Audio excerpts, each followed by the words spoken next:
At 61 years old, Pastor Joel Osteen, the smiling face of Lakewood Church and one of the most recognized televangelists in the world, shocked his congregation when whispers began spreading that he was preparing to say goodbye after a heartbreaking turn of events involving his beloved wife Victoria, whose tragic diagnosis left both Joel and his followers shaken. For more than 3 decades, Joel and Victoria have stood side by side on stage, preaching hope, positivity, and the power of faith, building Lakewood into one of the largest megachurches in America, drawing tens of thousands in person and millions more through television and live streams, and together they seemed unstoppable, a perfect partnership of ministry and marriage. Yet, behind the bright lights and flawless smiles, Joel now admits they were facing the most painful chapter of their journey, as Victoria quietly battled a serious health condition that threatened not only her role at the pulpit, but the rhythm of their entire family life. Joel's ministry has always been rooted in encouragement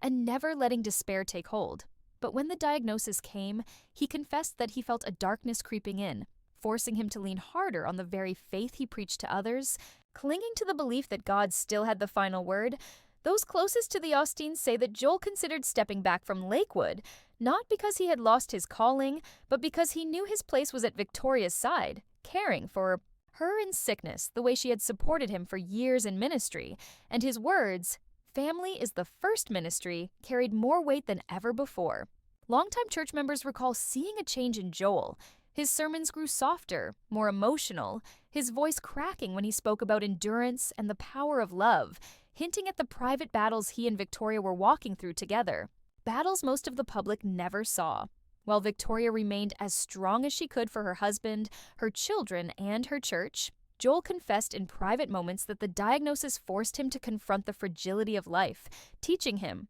lessons that no book, no sermon, no crowd could have ever given him. And so, when Joel finally spoke the words, "I may have to say goodbye," it was not about abandoning his calling, but about reminding his followers that sometimes the greatest act of faith is not standing before millions, but standing beside the one person who matters most through sickness and through struggle, even if it means stepping out of the spotlight. Whether Joel ultimately steps back permanently or not, one thing is certain: this chapter in the Osteen family's life has already left a permanent mark, not only on Joel's preaching, but on the millions who have watched him walk through this trial with humility, vulnerability, and steadfast love, proving once again that no matter how large the stage or how loud the applause, faith is most powerful when it is lived in the quiet moments of devotion, sacrifice, and courage. And for Joel Osteen, saying goodbye may not mean the end of his ministry, but rather the beginning of a deeper understanding of what it truly means to live out the message he has spent a lifetime proclaiming.